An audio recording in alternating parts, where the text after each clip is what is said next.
उसके साथ आज खुशियाँ मना रहे हैं। तो आज हम लोग भी 70 पर 9वां यौम आज़ादी की खुशी मनाने के लिए यहाँ खड़े हैं। तो आज हमारे मेहमान खुसूसी जनाब गोंडा मुन्नाफ साहब वाइस चेयरमैन, आप जो है इंशाअल्लाह आज परचम कुशाई करेंगे। मैं जनाब मुन्नाफ साहब वाइस चेयरमैन से गुजारिश करता हूँ कि आप परचम कुशाई करें।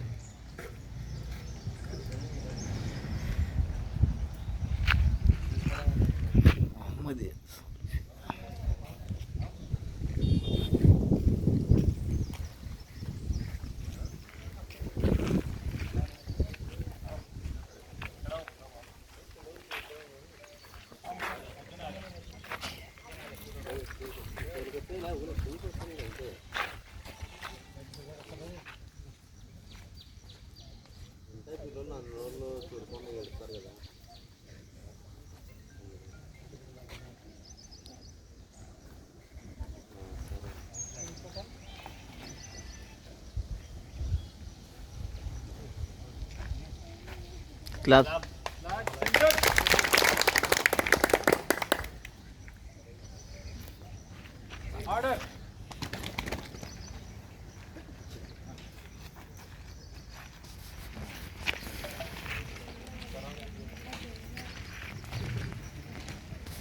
तराना आए हिंदी शेख मोहम्मद समीर और उनके साथी।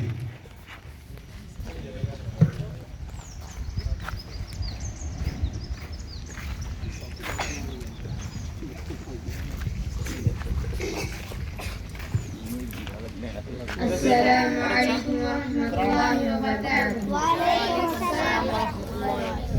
तराना है हिंदी। सारे जहां से अच्छा हिंदुस्ता हमारा हमारा, सारे जहां से अच्छा हिंदुस्ता हमारा हमारा, सारे जहां से अच्छा। हम बुलबुले हैं इसकी ये गुलसिता हमारा हमारा, सारे जहां से अच्छा हिंदुस्ता हमारा हमारा, सारे जहां से अच्छा। पर्वत वो सबसे ऊंचा हमसाया आसमां का, पर्वत वो सबसे ऊंचा हमसाया आसमां का। वो संतरी हमारा वो पासुबा हमारा हमारा, सारे जहां से अच्छा हिंदुस्ता हमारा हमारा, सारे जहां से अच्छा। गोदी में खेलती हुई इसकी हजार नदियां, गोदी में खेलती हुई इसकी हजार नदियां। गुलशन है जिनके दम से रश के जिना हमारा हमारा, सारे जहां से अच्छा हिंदुस्ता हमारा हमारा, सारे जहां से अच्छा। मजहब नहीं सिखाता आपस में बैर रखना, मजहब नहीं सिखाता आपस में बैर रखना। हिंदी है हम हिंदी है हम हिंदी है हम, वतन है हिंदुस्ता हमारा हमारा, सारे जहां से अच्छा हिंदुस्ता हमारा हमारा, सारे जहां से अच्छा। अस्सलामु अलैकुम।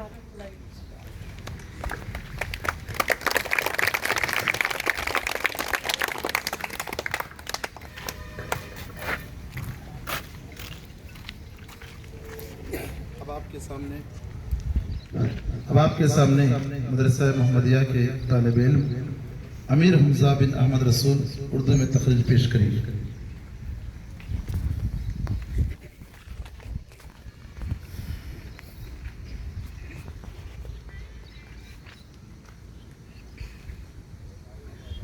अस्सलामु अलैकुम वरहमतुल्लाहि वबरकातुहू। नहमदुहु व नसल्ली अला रसूलिहिल करीम अम्मा बाद। मुअज़्ज़ज़ मेहमान, जिम्मेदारान मदरसा, मुअज़्ज़ज़ उलमा इकराम और मेरे अजीज साथियों, आज हम लोग 70 पर 9वां यौम आज़ादी मनाने के लिए यहाँ जमा है। यौम आज़ादी भारत में हर साल 15 अगस्त को मनाई जाती है। 15 अगस्त 1947 का दिन हमारी तारीख का एक यादगार दिन है जो हमेशा हमारे दिलों में जिंदा रहेगा। इस दिन हमारी कौम ने गुलामी की जंजीरों को तोड़कर आज़ादी की सांस ली और एक नई सुबह का आगाज हुआ। मोहतरम हजरात, हिंदुस्तान एक ऐसा मुल्क है जो अपनी अलग अलग खूबियों की वजह से हमेशा सुर्खियों में रहा है। यहाँ की आबो हवा, नशीब व फराज, गुलिस्तान की बहार, समंदर की मौजें, चिड़ियों की चहचहाहट, बेशुमार खूबसूरत मंजर भारत को दूसरे ममालिक से मुमताज करते हैं। एक वक्त में भारत को सोने की चिड़िया कहा जाता था, लेकिन फिर अचानक इस खूबसूरत बात को किसी की बुरी नजर लग गई और इस भारत पर अंग्रेजों ने तिजारती गर्ज से आकर कब्जा कर लिया और उन्होंने कत्ल गारत, लूट मार शुरू कर दी और यहाँ के बाशिंदों को अपना गुलाम बना लिया। मुसलमानों के दिलों में अंग्रेजों के खिलाफ नफरत की चिंगारी इस दिन से सिलक रही थी जिस दिन से उन्होंने अपने नापाक कदम इस सरजमीन पर रखे थे। 100 साल तक मुसलमान पूरी ताकत और कुव्वत के साथ अपने उलमा की क़ियादत में उन अंग्रेजों से आजमाए जाते रहे, यहाँ तक के ईस्वी 1857 को तहरीक आजादी जद्दोजहद का दूसरा दौर शुरू हुआ। जंग आजादी का नारा हिंदुस्तान से अंग्रेजों को निकाल दो था। अल्लामा फजल हक खैराबादी और उनके साथी और दीगर बहुत से मुसलमान उलमा ने दिल्ली की जामा मस्जिद से बैक वक्त अंग्रेजों के खिलाफ जिहाद का फतवा जारी किया, जिसके लिए हमारे असलाफ ने जबरदस्त कुर्बानियों का नजराना पेश किया। जानो माल की कुर्बानियां दी, फांसी के पंथे पर चढ़ाया गया। अलगर्ज हिंदुस्तान को आजादी की नियामत जद्दोजहद के बाद हासिल हुई। आखिर में अल्लाह ताला से दुआ है, अल्लाह ताला हम सबको भारत की ये जमीन अमन व सलामती वाली बनाए। आमीन व सुम्मा आमीन व आखिर दावाना अल्हम्दुलिल्लाहि रब्बिल आलमीन। अस्सलामु अलैकुम व रहमतुल्लाहि व बरकातुहू।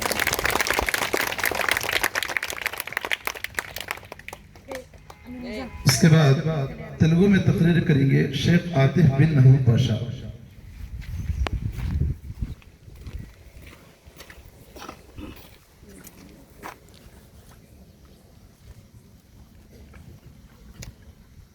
अस्सलामु अलैकुम वरहमतुल्लाहि वबरकातुहू।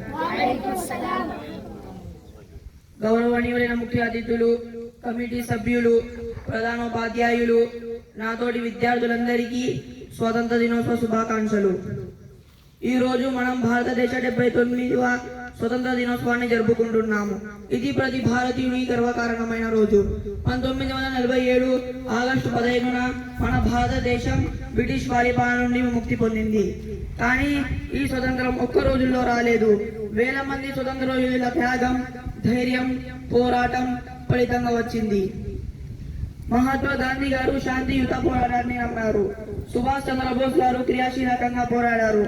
భగత్ సింగ్, రాణి లక్ష్మీబాయి, సర్దార్ వల్లభాయ్ పటేల్, మౌలవీ సయ్యద్ అలావుద్దీన్, టిప్పు సుల్తాన్, మౌలానా అబ్దుల్ కలాం ఆజాద్, నెహ్రూ గారు వంటి మహానాయకుల వల్లే స్వచ్ఛ మనకు లభించింది. ఈ స్వాతంత్ర్యాన్ని రక్షించుకోవడం, గౌరవించడం మన బాధ్యత. మనం భారతదేశ యువత కష్టపడి పనిచేయడం, ఇతరులను గౌరవించడం, నియమాలను పాటించడం మన కర్తవ్యము. మన సైనికులు సరిహద్దుల్లో మన దేశాన్ని కాపాడుతున్నారు. మన రైతులు మనకు అన్నం పెడుతున్నారు. మన ఉపాధ్యాయులు, వైద్యులు, శ్రామికులు దేశాన్ని సేవ చేస్తున్నారు. వారిని మనం ఎప్పటికీ మర్చిపోకూడదు. మీ అందరికీ మరొకసారి స్వాతంత్ర దినోత్సవ శుభాకాంక్షలు. అస్సలాము అలైకుం వరహ్మతుల్లాహి వబరకాతుహు.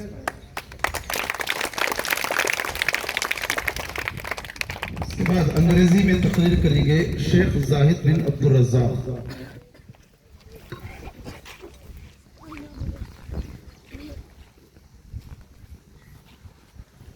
Assalamu alaikum wa rahmatullahi wa barakatuh. Respected, good morning everyone. Respected committee members, teachers and my dear friends. Happy Independence Day to all. Today we are gathered here to celebrate the 79th Independence of India. It is proud and emotional moment for all Indians. On this day, in 1947, our country broke the chains of British rule and became a free nation.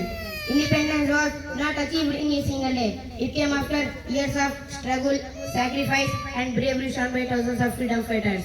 Leaders like Mahatma Gandhi, who believed in non-violence, Subhash Chandra Bose, who believed in action, and many others like Bhagat Singh, Rani Lakshmibai, Sardar Vallabhbhai Patel, Maulvi Sayyid Alauddin, Tipu Sultan, Maulana Abul Kalam Azad, and Jawaharlal Nehru gave their lives and energy for our freedom. We must always remember that the freedom we enjoy today was earned with great pain. It is our responsibility to protect it and respect it. As being citizens of India, it is our duty to work hard, respect others, follow the rules, and make our country proud. Let us remember the soldiers who guard our borders, the farmers who feed us, the teachers who guide us, and the doctors and workers who serve society. They are the true heroes of modern India. As you hoist the national flag today and sing the national anthem, let us feel proud not just of what India is, but of what India can become. A country where every citizen lives with dignity, equality, and hope. Once again, Happy Independence Day to all. Jai Hind, Jai Bharat. Thank you.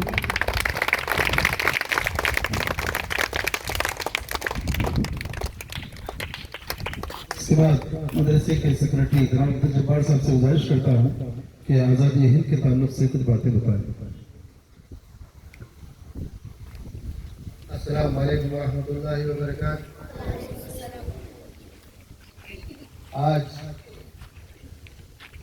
हमारे भारतीयों के लिए, तमाम मजहब वालों के लिए एक ईद का दिन है 15 अगस्त, क्योंकि कई मुश्किलों के बाद और कई बेइज्जतियों के बाद हमारे बड़े लोगों ने जद्दोजहद करके हम लोगों को आज़ादी का दिन दिलाए हुए हैं।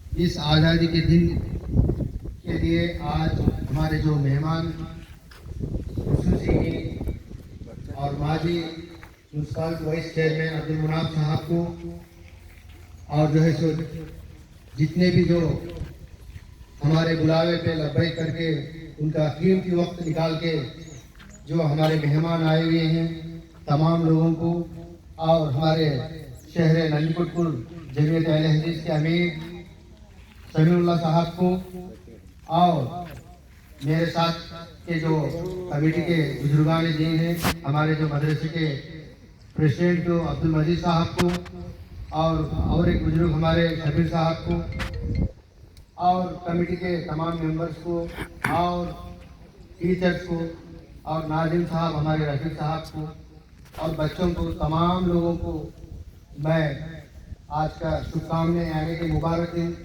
मुबारकबाद बोलता हूँ। अल्हम्दुलिल्लाह। तो शुक्रिया भी अदा करता हूँ कि जो इंसान के जो भी मेहमान आए हुए हैं, हम लोगों के कहने पर आए हुए हैं। अल्हम्दुलिल्लाह। आज का दिन बेशक जो है आप सबको मालूम है कि कीमती दिन है, मगर जो है जो बुजुर्गान ने, जो हमारे जो देश के जो बड़े लोग थे, जिस मकसद से उन्होंने ये मुल्क को आज़ादी दिलाई, मगर उस मकसद में जो है आज खलल पैदा हुआ है। तो इसलिए हम लोग जो है उस खलल के बारे में मतलब दो बातें ये है, आज जो है ऐसे मतलब जो है नहीं सियासतदान ऐसे पार्टियां हैं, तो हमारे ही मुल्क में हमारे ही बाशिंदों को तो आप मतलब जो है इंडिया के ऊपर या भारत के ऊपर मोहब्बत कम दिखाते हैं, और कम मतलब जो है ना अलग मजहब के लोग हैं, तो ऐसा मतलब जो है ना नुक्ताचीनी करके उंगली बता रही हम लोगों को। लेकिन उसका जवाब क्या है? उसका जवाब एक ही है इस्लाम में। अल्लाह के रसूल सल्लल्लाहु अलैहि वसल्लम ने फरमाया कि आप जो है मोहब्बत से पेश आओ, भाईचारगी से पेश आओ, इंसाफ से पेश आओ, और सब्र से पेश आओ। हमारे पास जो है उसका बेहतरीन वो एक बड़ी बीमारी है वो, आज सियासतदानों ने हमें उंगली उठा के दिखाते हैं, बहुत बड़ी बीमारी है, उसका इलाज एक ही है, अल्लाह के रसूल सल्लल्लाहु अलैहि वसल्लम की सुन्नत। तो उस हिसाब से हम लोग जो है आज वैसा ही करके हिंदुस्तान में अल्हम्दुलिल्लाह सब्र से, इंसाफ से, भाईचारगी से, मोहब्बत से पेश आते हैं। लेकिन उसके बावजूद भी अगरचे कोई हमें और आजमाने की कोशिश करा तो इंशाल्लाह फिर दूसरी बात भी बताए हैं अल्लाह के रसूल, तो वो नौबत नहीं आने देना। अल्हम्दुलिल्लाह अल्लाह से दुआ है वो नौबत ना आए। लेकिन हम लोग जो है इल्म के जरिए और मोहब्बत के जरिए और अपने बड़ों के इज्जत के जरिए ये मुल्क में अमन और शांति से रह सकते हैं। हम लोग जो है यहाँ पर जितने जिम्मेदार आए हैं उनसे भी और आपसे भी, बच्चों से भी, आप जो है इल्म के तरफ दौड़ो। इल्म इल्म इल्म यानी कि एजुकेशन एजुकेशन एजुकेशन। आप जो है जो भी पढ़ना है तो पढ़ाओ बच्चों को, और जो भी पैसा जो जितने भी माल वाले हैं यहाँ पर खर्च करना है तो आप एजुकेशन पे खर्च करो, तो आप पढ़ाई पे खर्च करो। इंशाअल्लाह हिंदुस्तान में आज हमारी कौम थोड़ी बहुत तो अगरचे पीछे है, इसलिए एजुकेशन की वजह से पीछे है। तो अगरचे हम लोग जो है उसमें कामयाब होंगे तो आने वाले दिनों में इंशाअल्लाह इसी भारत में हुक्मरान बन जाएंगे आप ही, अगर इल्म है इंशाअल्लाह। तो इसकी वजह से हम लोग जो है यहाँ आए सो मेहमान से, बच्चों से, सबसे गुजारिश है तो इल्म के तरफ कौम को दौड़ाएं। और कोई भी अगरचे आपके पड़ोसी भी अगरचे कोई भी अगरचे गौर गरीब है बच्चे अपने कौम के, तो उनको भी जो है आप अपनी नसीहत दें कि भाई आप जो है इल्म की तरफ जाएं। अगरचे कुछ खर्चे पाने के लिए भी मैं भी हूँ आपके साथ, तो आप हिम्मत और अफजाई के साथ जो है कौम को जो है इल्म की तरफ आप दौड़ाएं। इंशाअल्लाह मुस्तकबिल जो है हिंदुस्तान का बहुत अच्छा रहेगा मुसलमानों का, क्योंकि ये मुसलमानों ने पूरी दुनिया में, ये हिंदुस्तान के मुसलमानों ने बहुत मतलब जो है ना अखलाक के बारे में और जो है सो इंसाफ के बारे में बहुत मतलब जो है ना अच्छे से जो है ना नाम है हमारा। इंशाल्लाह और जाके जो है अल्लाह ताला कामयाब करे। और जो है सो ये 70वां आज़ाद का जो दिन है, तो लोग कहते हैं गांधी और जो है ना मतलब ज़्यादातर जो है नहीं जो बड़े लोगों के नाम आते हैं, उससे भी पहले 300-200 साल पहले टीपू सुल्तान साहब ने जो है एक फर्स्ट जो दुनिया में जो मिसाइल जो बना के जो इस्तेमाल करते हैं जंगों के वास्ते, फर्स्ट मिसाइल जो बनाए थे वो जो है नहीं वो टीपू सुल्तान साहब बनाए थे। तो मैं ये बच्चों को भी जो है तारीख जो है आप याद रख लें। फर्स्ट जो आज़ादी जो है नहीं, आज़ादी के लिए जो मुसलमान जो फाइट करें उनके भी नाम जो है ना याद करें, और असातिज़ा को भी जो है बच्चों को सिखाएं। अल्हम्दुलिल्लाह जो मुझे मौका दिए हैं, मैं आप तमाम का शुक्रिया अदा करते हुए मैं अपनी जगह लेता हूँ। अस्सलाम वालेकुम रहमतुल्लाहि व बरकातुहू। शुक्रान जज़ाकुमुल्लाह खैरन जज़ा। उसके बाद हमारे नायब सेक्रेटरी जनाब अब्दुल साहब से मेरी गुजारिश है कि आप आज़ादी हिंद के ताल्लुक से कुछ बातें बताएं। अस्सलामु अलैकुम वरहमतुल्लाहि वबरकातुहू। आज के मेहमान खुसूसी अब्दुल मुनाफ साहब और नन्नी कुटकोर के अहले हदीस जमात के अमीर समीउल्लाह साहब और हमारे कमेटी के बुजुर्ग अब्दुल मजीद साहब, शबीर भाई, बशीर भाई और सेक्रेटरी अब्दुल जब्बार साहब, इस्माइल और इस मदरसे के नाजिम साहब अब्दुल रफ़ी जमाई और दीगर असातिज़ा हज़रात और इस प्रोग्राम में शामिल हुए सो पूरे मेहमानों को और बच्चों को, आप सबको हिंदुस्तान का 70वां यौम आज़ादी की मुबारकबाद देता हूँ। आप सबको मुबारक, आज़ादी मुबारक। प्यारे बच्चों, मैं आपको आज़ादी का जो भी जिक्र आता है, आज़ादी का जो भी लेसन आता है किताबों में, हिंदुस्तान की आज़ादी का लड़ाई का नाम बोले तो, आज़ादी की लड़ाई में शामिल होने लीडरों का नाम बोले तो महात्मा गांधी, जवाहरलाल नेहरू, सुभाष चंद्र बोस, भगत सिंह, बड़ी मुश्किल से आता है नाम अबुल कलाम आजाद। मगर हकीकत क्या है, हिंदुस्तान की आज़ादी में जो लड़ाई, ये आज़ादी की लड़ाई में शामिल हुए कौन कौन हुए, तारीख क्या है, मैं जरा आपको 5 मिनट के लिए बताता हूँ। हिंदुस्तान की आज़ादी एक दिन में, एक साल में, 10 महीनों में या 10 साल में नहीं आई। हिंदुस्तान की आज़ादी के लिए तकरीबन 100 साल का जद्दोजहद होने के बाद जब मुकम्मल हुई, अंग्रेजों ने 1720 में हिंदुस्तान में हुकूमत संभालना शुरू किया तो एक करके जबकि राजाओं को अड़कते हुए हिंदुस्तान को पूरा कब्जा कर लेते आते थे। जब उसी वक्त ही 1772 में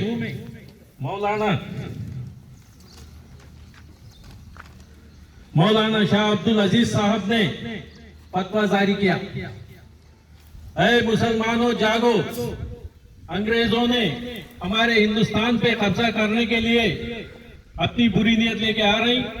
हर मुसलमान का फर्ज ये बनता है कि अंग्रेजों के खिलाफ अपने जान, माल, दौलत हर कुछ कुर्बान करके उनसे डट के लड़ाई करने का है बोल के मौलाना शाह अब्दुल अजीज साहब ने फतवा जारी किया और अपने जेलों के लेके इसके बारे में काम करते हुए हर मस्जिद में सुबह शाम आजादी के लिए दर्स देते थे। मौलविया उस दिन के मौलविया आगे बढ़ के हिंदुस्तान की आजादी के लिए पहला कदम कोई उठाए तो सिर्फ हिंदुस्तान के मुसलमान उलमा थे। ऐसे चीज में 1802 में ये जो हमारे शाह अब्दुल अजीज साहब जो चिंगारी सिलगाई, उसकी चिंगारी ऐसी आग बनती हुई 1802 में हिंदुस्तान में अंग्रेजों का जीना हराम हो गया। तब उन्होंने ये बना दिए, जहां जहां मस्जिदों में दरस हो रहा है आजादी के खिलाफ, मुसलमानों इसमें आगे बढ़ रहे, जब तक ये हकीकत है, तारीख गवाह है, कोई हिंदू आगे नहीं बढ़ा था। जब तक सिर्फ मुसलमानों ने आजादी की लड़ाई में अपनी आस्ती, जान, माल सब लगा के आगे बढ़ के आजादी की लड़ाई लड़ रहे थे। तो अंग्रेज हुकूमत ने ऐसे मंसूबे बनाए, हर मस्जिद में जाकर गोलियां बरसाई। हिंदुस्तान की कोई मस्जिद ऐसी खाली नहीं जहां मौलवियों के खून से मस्जिदों के दीवाना रंगे थे। ऐसी इसमें 1850 में सिपाही तिरगुबाटू हमारे को हिस्ट्री में मिलता, मगर वो 1850 में जो चलने वाली आंदोलन था उसके मेन कैरेक्टर मौलवी अहमदुल्लाह शाह ने थी। इसका पूरा 1850 में जो सिपाहियों का ये चला अंग्रेजों के खिलाफ, अहमदुल्लाह शाह, मौलवी अहमदुल्लाह शाह, उसका पूरा योगदान उनका था। उसके पीछे कारनामे पूरे उनके थे, लोगों को तवज्जो देना, सिपाहियों को तवज्जो देना, सब करके अंग्रेजों के खिलाफ जो 1850 में लड़ाई चली, उसके पीछे मौलवी अहमदुल्लाह शाह का हाथ था। इससे अंग्रेजों ने इतना चिढ़ गए मौलाना अहमदुल्लाह शाह को, जिसने पकड़ को देता उसके बाद से 50,000, उस दिन के 50,000 रुपए ऐलान। आज तक पूरे हिंदुस्तान की लड़ाई में किसी को भी 50,000 का इनाम नहीं था। आज से 180 साल पहले 50,000 बोल तो आज के 500 करोड़ रुपए के बराबर है। उतना इनाम उनके सर पे लगाए। ये इनाम से इतना पैसा ज्यादा देखकर उस टाइम का उस एरिया का राजा जनार्दन गद्दारी करके उनको पकड़ा के दिया और इंग्लिशों वाले ने उनको शहीद कर दिए। उसके बाद जो 1800 ईस्वी में आखिरी में इंग्लिश वालों ने साउथ इंडिया के तरफ मुड़े, उन्होंने टीपू सुल्तान और हैदर अली के साथ 3-4 जंगे चले। उसमें 3 जंगों में तो हैदर अली जो टीपू सुल्तान के बाबा थे, एक जंग में तो उनको हरा के भगा लिए। उसके बाद 2 जंगा चले, उसमें टीपू सुल्तान ने अंग्रेजों को ऐसा मारा, साउथ के तरफ पलट के देखना उनको नाकारा था। ऐसी हालत में इंग्लिश वालों का एक ही मकसद था, जब इंग्लिश वाले टीपू सुल्तान जब तक जिंदा है हम हिंदुस्तान पे हुकूमत नहीं कर सकते, उनको उनका जनरल भी ऐलान कर दिया। उसने मंसूबे बना के उस दिन का मैसूर का जो महाराजा राजा वड़ैर था, उसी मिलके गद्दारी करके टीपू सुल्तान को शहीद करे। और 1908 में मौलाना हसरत महानी अपनी पूरी जायदाद उन्होंने, आज हमें महात्मा गांधी को बोल रही, मगर 1908 में मौलाना हसरत महानी ने ऐसा काम किया, पूरे देश में पूरे बच्चों को बेदार करके, पूरे कौम वालों को ये करके एक नारा दिया उन्होंने, इनकलाब जिंदाबाद। जो भी आजादी की लड़ाई में शामिल होगा, इनकलाब जिंदाबाद, इनकलाब जिंदाबाद, कहीं भी जाने इनकलाब जिंदाबाद। ये नारे से इंग्लिश वाले इतना चिढ़ गए, हजरत मौलाना हसरत महानी को अरेस्ट करके जिंदगी भर जेल में डाल दिया। और असहयोग का आंदोलन, यानी इंग्लिश वालों को कोई भी साथ नहीं देना, इंग्लिश वालों के साथ कोई व्यापार या नौकरी उनके पास कुछ नहीं करना। उनके एक असहयोग का आंदोलन मौलाना अबुल कलाम आजाद और मौलाना मोहम्मद अली जौहर दोनों मिलके असहयोग का आंदोलन बनाए। यह आंदोलन ऐसा चला, पूरे हिंदुस्तान के मुसलमानों के साथ हिंदुओं भी मिलकर सामने आए। पूरा अंग्रेजों की जो भी प्रोडक्ट है नहीं बरतना, अंग्रेजों का कोई काम नहीं करना। यह आंदोलन से आजादी की सही लड़ाई पूरी हिंदुस्तान में कश्मीर से लेकर कन्याकुमारी तक शुरू हो गई। इसका योगदान था मुसलमान मौलाना अबुल कलाम आजाद और मोहम्मद अली जौहर। अंग्रेज भारत छोड़ो का नारा देने वाले मौलाना अबुल कलाम आजाद और मौलाना हसन मोहनी और